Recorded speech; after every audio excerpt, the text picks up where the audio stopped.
રાજ્યમાં ખાતરની અછત મુદ્દે કોંગ્રેસ નેતા અમિત ચાવડાના પ્રહાર. ખેડૂતોને ડીએપી સહિતનો ખાતરનો પૂરતો જથ્થો પહોંચાડવા સરકાર પાસે માંગ કરી. વધુમાં તેમણે કહ્યું કે યુરિયા ખાતરને ફરજિયાત ખેડૂતોને પધરાવતા વિક્રેતાઓ સામે કાર્યવાહી કરવા માંગ કરી છે અમિત ચાવડાએ. રાજ્યમાં ખેડૂતોએ ખાતર લેવા માટે લાઇનોમાં ઊભા રહેવું પડે છે તેનો પણ ઉલ્લેખ અમિત ચાવડાએ કર્યો. સાચા અર્થમાં ખેડૂતોને સરળતાથી આ સિઝનમાં ડીએપી ને એનપીકે મળે એટલા માટે તાત્કાલિક વ્યવસ્થા કરે અને જે ખાતરની સાથે નેનો યુરિયા માટેનું એનું ફરજિયાત વેચાણ કરવામાં આવે છે એ વેચાણને ગેરકાયદેસર જાહેર કરે. તો વડોદરાથી સમાચાર. હત્યા કેસના આરોપીઓ કોર્ટમાં રજૂ થયા છે. તપન પરમાર હત્યા કેસના આરોપીઓને કોર્ટમાં રજૂ કરાયા. 5માંથી 4 આરોપીઓને રજૂ કરવામાં આવ્યા છે. પોલીસ આરોપીઓના માગશે મહત્તમ રિમાન્ડ. આરોપીઓને કોર્ટમાં લાવતા હોવાથી કોર્ટ પરિસરમાં ચુસ્ત બંદોબસ્ત ગોઠવાયો. રાવપુરા અને કારેલીબાગના ગુનામાં સંડોવાયેલા છે તમામ આરોપીઓ. લોકોમાં રોષ વધારે છે આરોપીઓને લઈને, કારણ કે એક નિર્દોષ વ્યક્તિનો જ્યારે જીવ લીધો છે ત્યારે તેને આરોપીઓને જનતાને સોંપી દેવાની પણ પહેલા માંગ ઉઠી છે. વધુ માહિતી ન્યૂઝ 18 સંવાદદાતા હાર્દિક પાસેથી મેળવીશું.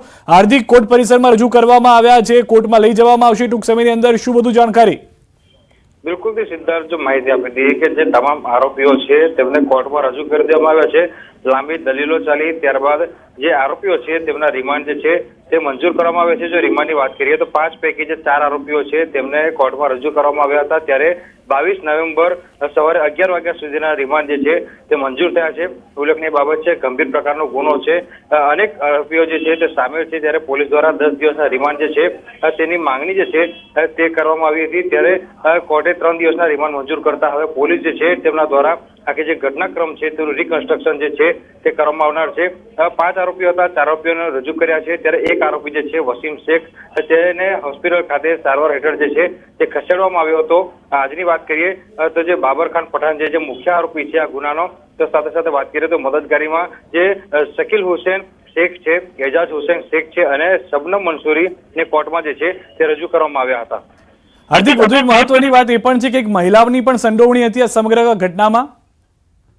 બિલકુલ, જો આ મહિલાનું વાત કરવામાં આવે તો જે સમયે આ ઘટના બની હતી ત્યારે બાબર ખાન પઠાણ, શકીલ હુસેન સાથે આ જે મહિલા છે શબનમ મંસૂરી એ જે છે તે સયાજી હોસ્પિટલમાં પરિસરમાં ઉપસ્થિત હતી અને જ્યારે બાબરને પોલીસ એસએજી હોસ્પિટલ ખાતે સારવાર માટે લઈને આવી હતી ત્યારે પોલીસને શંકા છે કે શબનમે જે છે તે તીક્ષ્ણ હથિયાર છે તે આરોપીઓને આપ્યો હતો અને ત્યારબાદ આરોપીઓ દ્વારા પોલીસની હાજરીમાં જે છે તે એક નિર્દોષ યુવક પર જીવલેણ હુમલો કરવામાં આવ્યો હતો અને યુવકનું જે છે તે મોત નીપજ્યું હતું. જેના કારણે જ આ એક મહિલા સહિત જે 4 આરોપીઓ છે તેમને કોર્ટમાં રજૂ કરવામાં આવ્યા છે. પોલીસે જે ગઈકાલે રાત્રે જ વધુ 2 આરોપીઓની ધરપકડ કરી છે, તેમને આવતીકાલે નામદાર કોર્ટમાં રજૂ કરવામાં આવનાર છે. આભાર હાર્દિક સમગ્ર માહિતી બદલ. તો હાલમાં જે જાણકારી મળી રહી છે તે પ્રમાણે કુલ 5માંથી 4 આરોપીઓને રજૂ કરવામાં આવ્યા હતા. સૌથી મોટી જાણકારી એ છે કે જે મહિલા આરોપી છે તેણે ધારદાર હથિયાર આરોપીઓને પહોંચાડવાયા હતા. ખ્યાતિ હોસ્પિટલ વિવાદ મામલે તપાસ તેજ થઈ ગઈ છે. ક્રાઇમ બ્રાન્ચની ટીમ ખ્યાતિ હોસ્પિટલ પહોંચી હતી. ટીમ તપાસ માટે પહોંચી. ક્રાઇમ બ્રાન્ચની ટીમ પોલીસ કમિશનર દ્વારા તપાસ ક્રાઇમ બ્રાન્ચને સોંપવામાં આવી હોવાની જાણકારી છે. અન્ય ફરાર આરોપીઓને પણ પકડવા ક્રાઇમ બ્રાન્ચે તપાસ તેજ કરી દીધી છે. આ તરફ નર્સિંગ કાઉન્સિલની ટીમ પણ ખ્યાતિ હોસ્પિટલ પહોંચી છે. ક્રાઇમ બ્રાન્ચની ટીમ સાથે યુએન મહેતા હોસ્પિટલની મેડિકલ ટીમ પણ હાજર છે, જે અલગ અલગ બાબતોને લઈને તપાસ કરશે.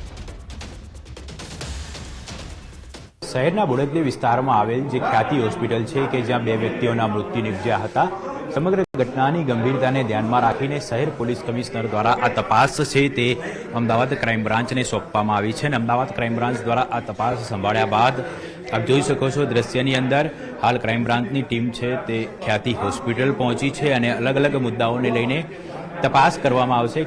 ખાસ કરીને જે પ્રકારે આ સમગ્ર મામલો સામે આવ્યો હતો, જે મેડિકલ કેમ્પનું આયોજન કરવામાં આવ્યું હતું ને ત્યારબાદ 19 વ્યક્તિઓ છે તેઓને વધુ સારવાર માટે અહીં હોસ્પિટલ પર લાવવામાં આવ્યા હતા, જેમાંથી 2 વ્યક્તિઓ છે તેઓને એન્જિયોપ્લાસ્ટ બાદ મૃત્યુ નિપજ્યા હતા અને તેની જે ઘટનાની ગંભીરતા છે તેને રાજ્ય સરકાર દ્વારા પણ નોંધ લેવામાં આવી હતી અને જે પ્રકારે સમગ્ર કાર્યવાહી કરવામાં આવતી હતી, 3 અલગ અલગ ફરિયાદો નોંધવામાં આવી છે. 5 આરોપીઓ વિરુદ્ધમાં 3 અલગ અલગ ફરિયાદો દાખલ કરવામાં આવી છે અને આ 3 ફરિયાદોની તપાસ છે તે અમદાવાદ ક્રાઇમ બ્રાન્ચ દ્વારા કરવામાં આવી છે. તપાસ સંભાળ્યા બાદ હવે ક્રાઇમ બ્રાન્ચ દ્વારા જે તપાસનો ધમધમાટ છે તે શરૂ કરી દેવામાં આવ્યો છે, કારણ કે હજી સુધીમાં માત્ર એક જ આરોપીની ધરપકડ કરવામાં આવી છે. અન્ય જે 4 આરોપીઓ છે તે ફરાર છે. એટલે આ જે 4 આરોપીઓ છે તે હાલમાં કઈ જગ્યાએ છે, કઈ જગ્યાએ છુપાયા છે.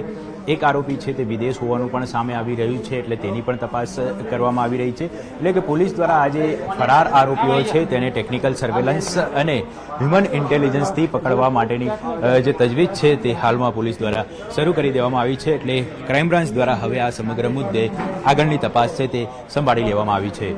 કેમેરામેન હિરેન શાહ સાથે ઋત્વિજ સોની, ન્યૂઝ 18 ગુજરાતી, અમદાવાદ.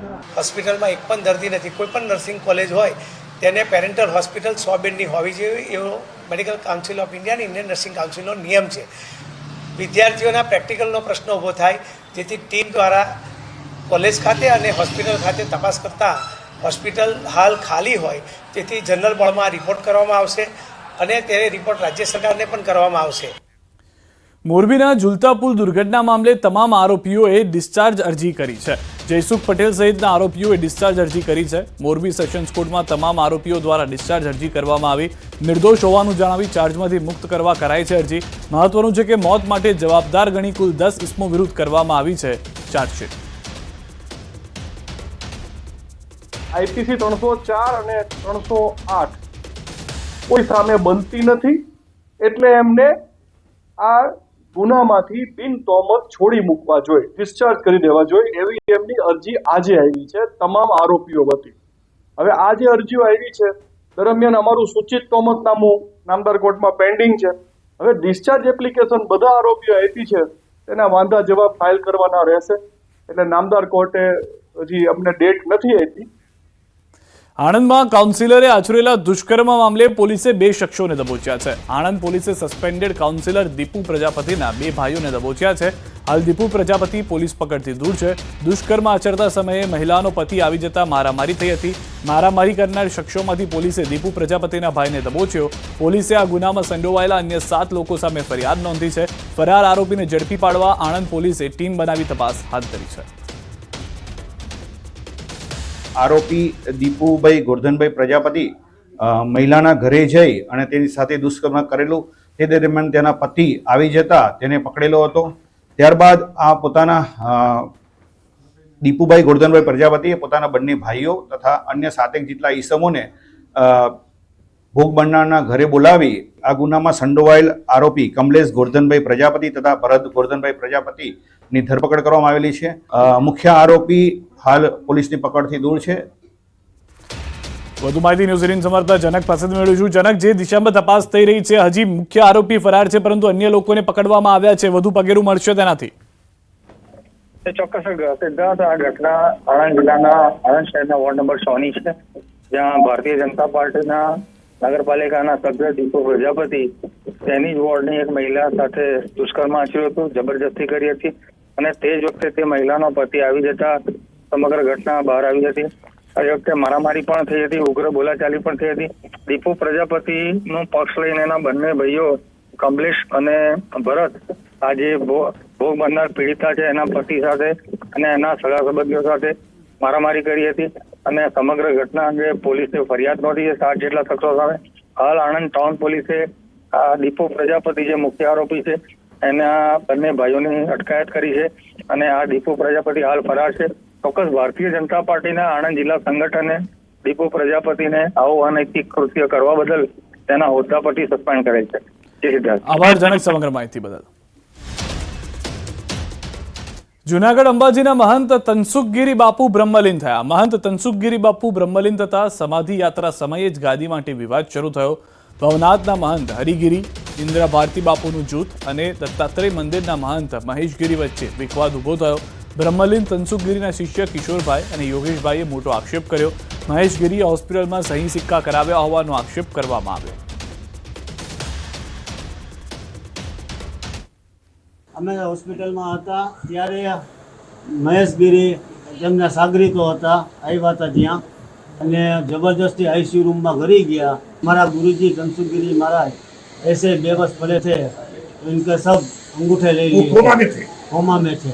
यहाँ योगेश भाई